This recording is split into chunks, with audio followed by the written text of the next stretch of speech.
नमस्कार। आपका अखबार के रविवारी अंक में आपका स्वागत है। मैं हूं प्रदीप सिंह। एक बड़ी गहरी अंतर्राष्ट्रीय साजिश चल रही है। प्रधानमंत्री नरेंद्र मोदी का लाल किले की प्राचीर से जो 15 अगस्त का भाषण है, बड़ा सारगर्भित भाषण है। उसको केवल भारतीय जो आंतरिक स्थिति है भारत की, उसके संदर्भ में मत देखिए, अंतर्राष्ट्रीय संदर्भ में देखिए तो उसकी व्यापकता आपको समझ में आएगी। हो क्या रहा है, ये जो बांग्लादेश में हुआ है, इसको बांग्लादेश तक सीमित मत मानिए। ये दरअसल जो है बांग्लादेश निशाना बना है, या कहें कि गेहूं के साथ घुन पिसने वाली जो कहावत है वो हुई है। निशाना असली भारत है। शेख हसीना बांग्लादेश की पूर्व प्रधानमंत्री भारत में है।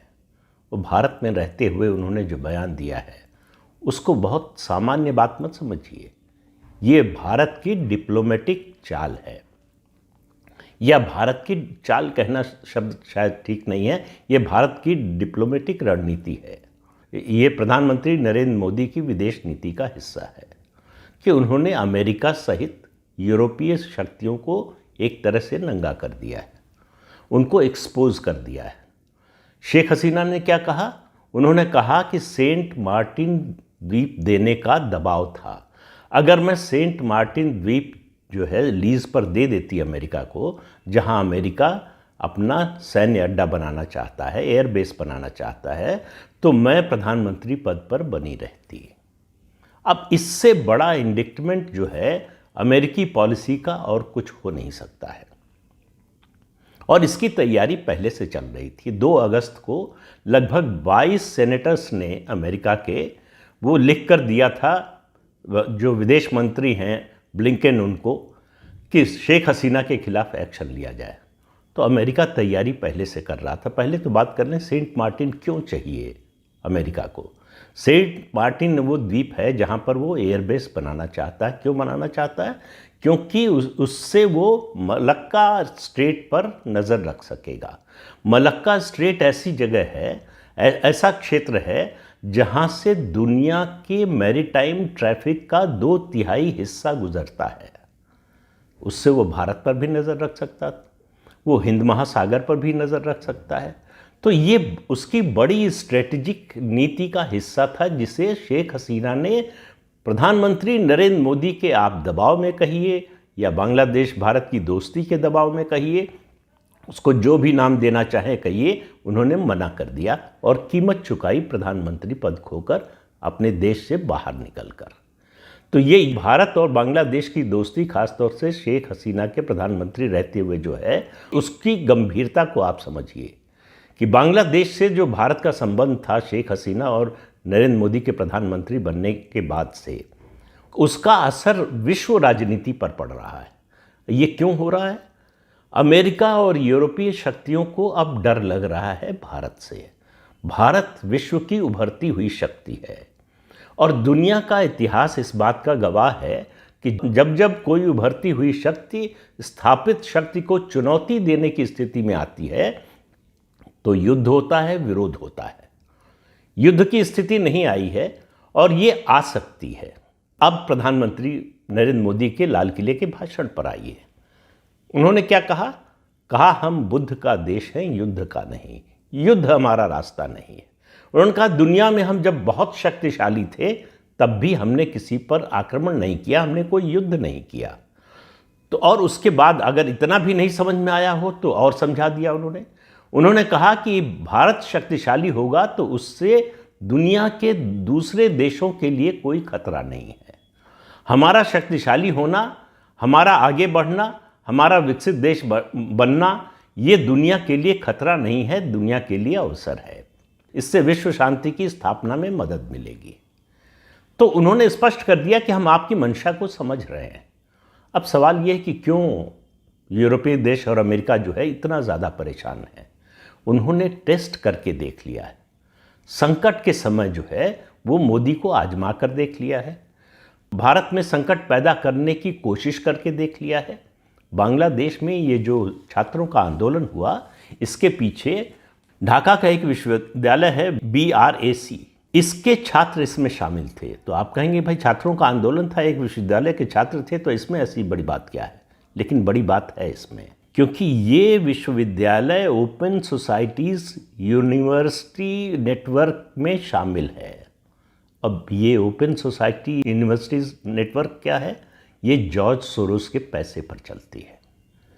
इस पूरे खेल में जॉर्ज सोरोस का बहुत बड़ा हाथ है।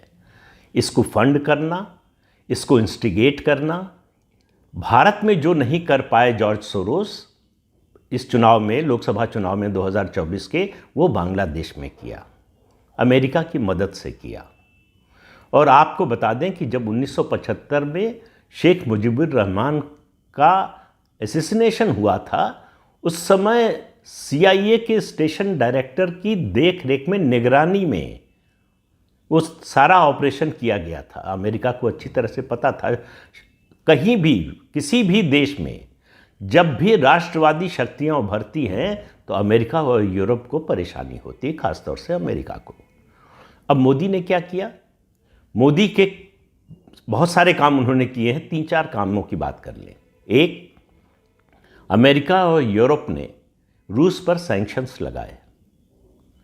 मोदी ने कहा हमको इससे कोई मतलब नहीं, हम इसकी कोई परवाह नहीं करते। रूस से कच्चा तेल खरीदा सैंक्शंस के बावजूद। और सैंक्शंस क्यों लगाए थे अमेरिका और यूरोप ने? कि जिससे रूस की इकॉनमी बैठ जाए, बर्बाद हो जाए, रूस कंगाल हो जाए। और मोदी ने जो किया, एक तो रूपी रूबल में ट्रेड किया, उसका रास्ता खोला, और बड़े पैमाने पर कच्चा तेल खरीदा रूस से। और भारत की निजी कंपनियों ने वो कच्चा तेल खरीदकर यहाँ रिफाइन किया और रिफाइन करके यूरोप को बेचा। अब आप कहेंगे कि भाई रूस पर तो सैंक्शन लगा था, इन लोगों ने फिर रूस का तेल क्यों खरीदा? National interest. अगर ये कच्चा तेल न खरीदते, अमेरिका को तो ज़रूरत नहीं थी, लेकिन यूरोप को बहुत ज़रूरत थी। अगर यूरोप को वो तेल न मिलता तो यूरोप में हाहाकार मच रहा होता इस समय, महंगाई अपने चरम पर होती। एनर्जी एक बहुत बड़ी नीड है यूरोप के देशों की, और एनर्जी नहीं मिलती तो वहाँ जो है एक तरह से गृह युद्ध की स्थिति आ जाती है। तो आप अपने नेशनल इंटरेस्ट को देखें। सैंक्शंस के बावजूद रूस का तेल खरीदने पर आपको कोई एतराज़ ना हो, चाहे सीधे ना खरीद रहे हों, वाया मीडिया से खरीद रहे हों। भारत ने कहा और प्रधानमंत्री नरेंद्र मोदी ने कहा कि हम वो करेंगे जो हमारे नेशनल इंटरेस्ट में है। अगर हम रूस से तेल न खरीदते, उस समय हमें सस्ता मिल रहा था, ये और बड़ा फ़ायदा था। हमारा फॉरेन एक्सचेंज बच रहा था, ये दूसरा बड़ा फ़ायदा था। तो हमारे देश में पेट्रोल डीजल के दाम आसमान छू रहे होते, महंगाई बेतहाशा बढ़ गई होती। और उसका असर क्या होता? उसका असर सीधे रिजीम चेंज पर। तो एक तीर से 2 निशाने साध रहा था अमेरिका और यूरोप, कि रूस की इकॉनमी को बर्बाद करो और भारत में ऐसे हालात पैदा कर दो कि गृह युद्ध की स्थिति आ जाए। मोदी ने दोनों को रोक दिया। और अभी चुनाव के नतीजे आने के बाद मोदी रूस की यात्रा पर गए और पुतिन से मिलने गए, ये जानते हुए कि अमेरिका और यूरोप को ये पसंद नहीं है, ये जानते हुए भी कि सैंक्शंस लगे हुए हैं, इससे अमेरिका या यूरोप में बहुत ज़्यादा बेचैनी है। मोदी ने इसके अलावा भी काम किए। सोलर एनर्जी में सबसे बड़ी शक्ति दुनिया की बन गई है भारत। ये बात जो है अमेरिका यूरोप को पसंद नहीं है, क्योंकि एनर्जी के लिए अगर आप दुनिया पर डिपेंड करते हैं तो आपकी उसका असर आपकी फॉरेन पॉलिसी पर पड़ता है। इसी के कारण से भारत की फॉरेन पॉलिसी कभी नेशनल इंटरेस्ट के हिसाब से नहीं बन पाई। मोदी ने इसको बदल दिया। तो मोदी ने इसको बदला तो मोदी ने जिस तरह से भारत की शक्ति को बढ़ाया है, उससे परेशानी हो रही है। मोदी जिस तरह से दुनिया के साथ व्यापार कर रहे हैं, संबंध बना रहे हैं, इस बात की चिंता। ईरान पर भी सैंक्शंस लगे, ईरान से भी जो है संबंध सामान्य बनाए रखने में कोई परहेज नहीं किया है मोदी ने, कोई चिंता नहीं की। तो जब भी किसी स्थापित विश्व शक्ति को चुनौती मिलती है उभरती हुई शक्ति से, तब समस्या पैदा होती है। भारत ने जिस तरह से अपनी सेना का जो है वो आधुनिकीकरण किया है, जो इंफ्रास्ट्रक्चर जिस तरह से बढ़ाया है, खासतौर से सीमा पर बढ़ाया है, उससे चीन को भी परेशानी है। उसका सीपीईसी का जो प्रोजेक्ट है उसमें दिक्कत आ रही, उसमें शामिल होने से मना कर दिया। भारत चीन के एक प्रोजेक्ट में शामिल होने से मना कर दे, ये चीन को कैसे गवारा हो सकता है? तो चीन के रास्ते का रोड़ा है, अमेरिका और यूरोप की विदेश नीति का रोड़ा है। तो भारत जो है इंडिपेंडेंट तौर पर, अपने तौर पर स्वतंत्र रूप से जिस तरह से विश्व समुदाय के सामने खड़ा है, मोदी जिस तरह से उसको आगे ले जा रहे हैं, और जो लक्ष्य है 2047 तक भारत को विकसित भारत बनाने का, वो अमेरिका और यूरोप को पसंद नहीं है। वो चाहते हैं भारत उन पर डिपेंडेंट रहे। तो अब उनके सामने बड़ी विडंबना है, उनके सामने बड़ी दुविधा है। दुविधा ये है कि वो चीन को रोकना चाहते हैं। उनके न चाहते हुए भी चीन उनके लिए चुनौती बन चुका है, बड़ी शक्ति बन चुका है, महाशक्ति बन चुका है। तो चीन को रोकने के लिए उनको एक बात समझ में आती है कि अगर कोई सबसे ज़्यादा मददगार हो सकता है तो वो भारत है। तो इसलिए उनको भारत का साथ चाहिए। लेकिन उस कोशिश में उनको लगता है कि ऐसा ना हो कि हमारी मदद के कारण, हमारे साथ के कारण भारत बहुत बड़ी शक्ति बन जाए। तो चीन को हम रोक लें और उसके बाद भारत हमारे लिए चुनौती बन जाए। तो वो दोनों को रोकना चाहता है। इसलिए वो नहीं चाहता कि भारत में कोई राष्ट्रवादी सरकार हो, कोई राष्ट्रवादी नेता इतना लोकप्रिय और इतना जनाधार वाला, इतना शक्तिशाली बने। 2024 के चुनाव में इसी की कोशिश हुई। तरह तरह की जो टूल किट आजमाई गई कि किसी तरह से मोदी को सत्ता से हटाओ। तो अमेरिका और यूरोप का हित पूरा हो जाता अगर मोदी सत्ता से हट गए होते।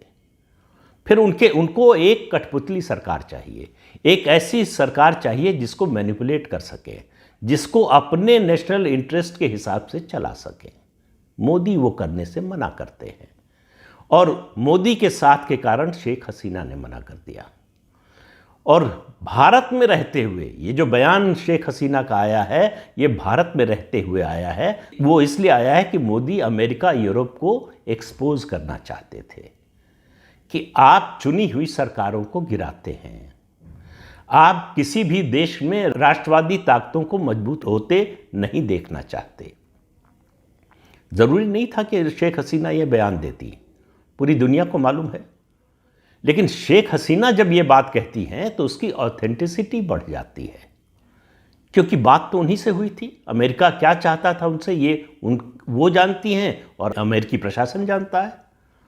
अब आप देखिए कि हिंदुओं के साथ जो अत्याचार हो रहा है, जो अमेरिका पूरी दुनिया की में जो है ह्यूमन राइट्स का ठेकेदार बना हुआ है, उसको ह्यूमन राइट्स का कोई उल्लंघन नहीं दिख रहा है बांग्लादेश में। उसके बारे में वो कुछ बोलने को भी तैयार नहीं है, कुछ करना तो बहुत दूर की बात है। और ये सब उनकी जानकारी में और उनके सहयोग से हो रहा है। ये जो मोहम्मद यूनुस डी फैक्टो एक तरह से प्राइम मिनिस्टर बने हैं, हालांकि सलाहकार नाम दिया गया है, एडवाइज़र का डिजिग्नेशन दिया गया है, लेकिन वो एक तरह से प्रधानमंत्री की ही भूमिका में है।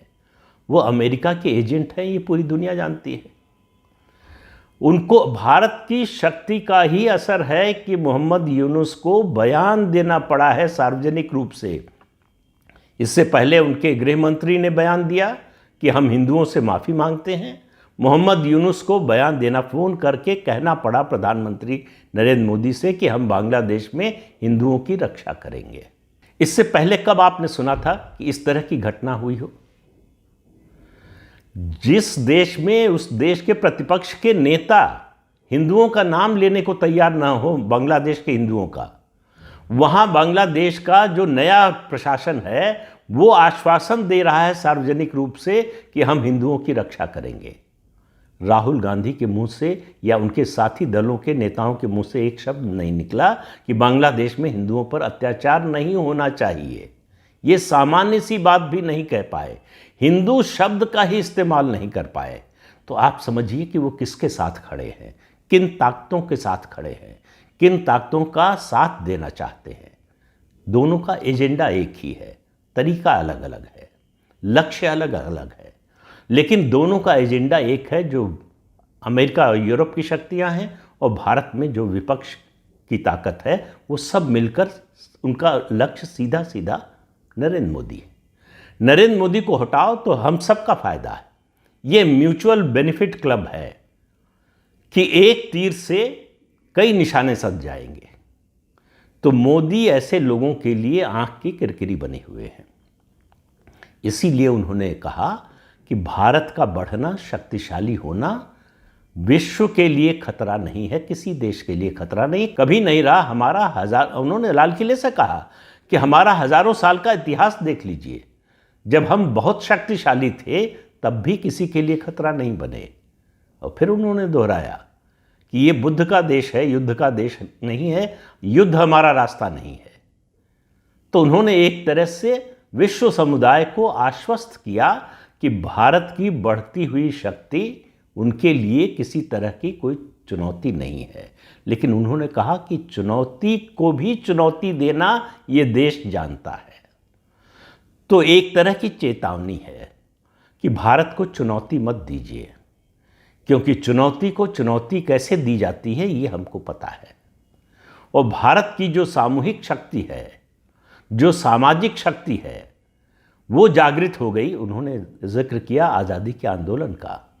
और फिर कह रहा हूँ कि ये चेतावनी थी विश्व समुदाय के उन देशों को जो भारत को कमज़ोर करना चाहते हैं, भारत को अस्थिर करना चाहते हैं, भारत में अराजकता पैदा करना चाहते हैं। उन्होंने कहा 40 करोड़ आबादी थी तो देश को आज़ाद करा लिया, गुलामी से मुक्त हो गए।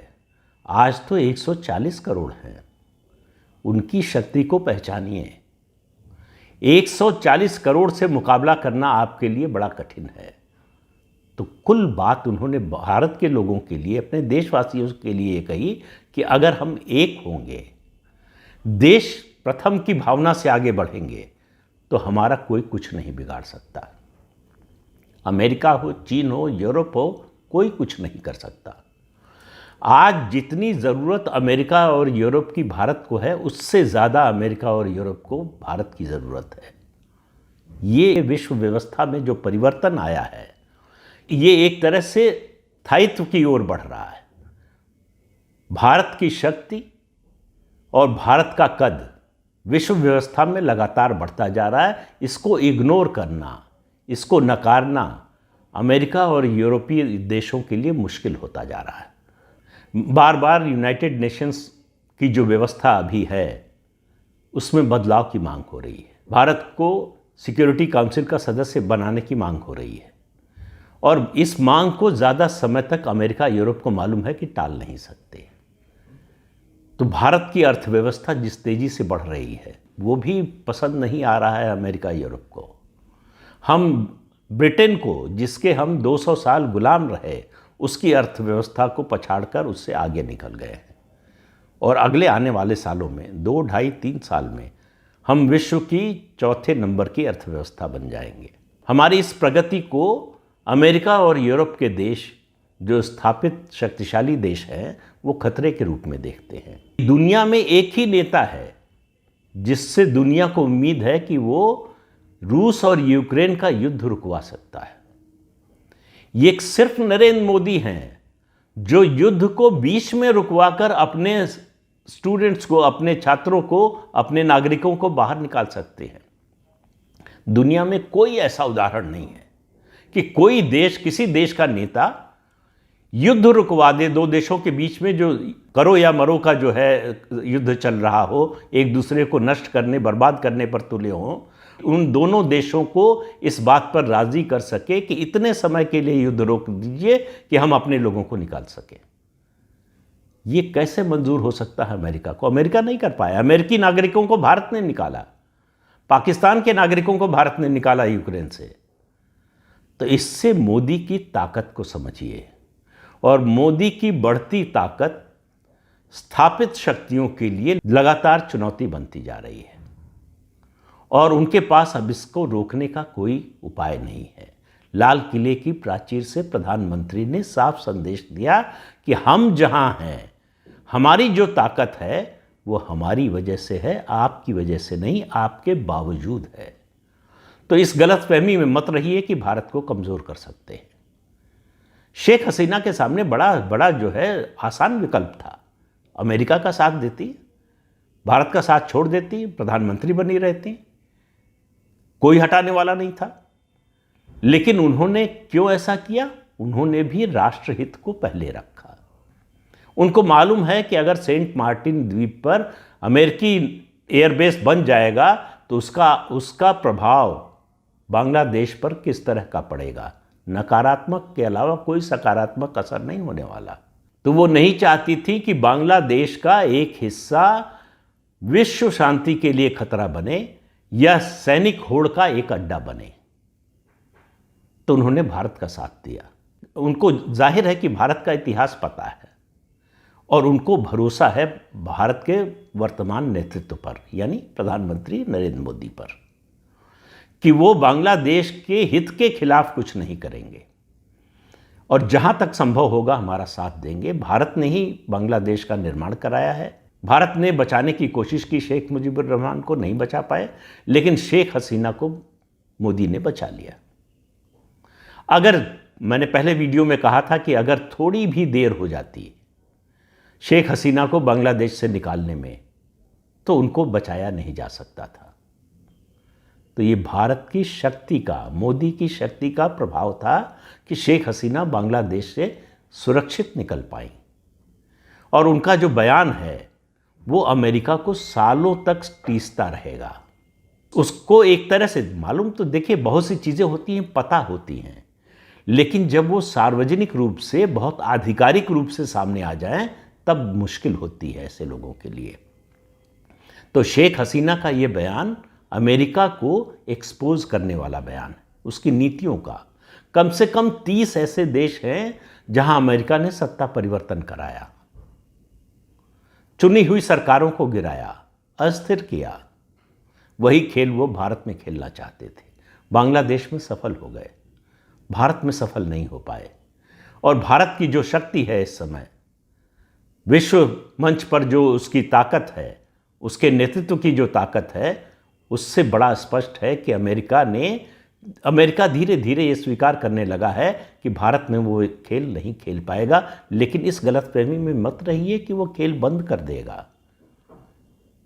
वो खेल जारी रहेगा, क्योंकि यहां उसका समर्थन करने वाले लोग हैं। उसकी ताकत अपनी नहीं है, उसकी ताकत है भारत में जो भारत विरोधी तत्व हैं। वो घर का दुश्मन जो है वो ज़्यादा बड़ा खतरा होता है बाहर के दुश्मन से। बाहर के दुश्मन की पहचान होती है। घर का दुश्मन आपका दोस्त बनकर आपके साथ, आपके बीच में रहकर आपके खिलाफ काम करता है। तो सावधान रहने की ज़रूरत। बाहरी ताकतों से निपटने में देश की सरकार पूरी तरह से सक्षम है, लेकिन घर के अंदर के दुश्मनों की पहचान, जो मैंने पिछले एक वीडियो में कही, शत्रु बोध, वो बहुत ज़रूरी है। पता हो कि कौन मित्र है, कौन शत्रु है, कौन देश के भले के बारे में सोचता है, कौन देश का बुरा चाहता है। इसकी पहचान अगर रहेगी तो संकट को टालने में आसानी रहेगी। अगर इसकी ओर से हम बेपरवाह हो गए तो समझ लीजिए कि संकट कई गुना बढ़ जाएगा। तो इस अंक में इतना ही। अगले अंक में फिर मिलेंगे किसी नए मुद्दे के साथ। तब तक के लिए अनुमति दीजिए। आपसे अनुरोध है कि ये चैनल देखिए, शेयर कीजिए, लाइक कीजिए और सब्सक्राइब जरूर कीजिए। नमस्कार।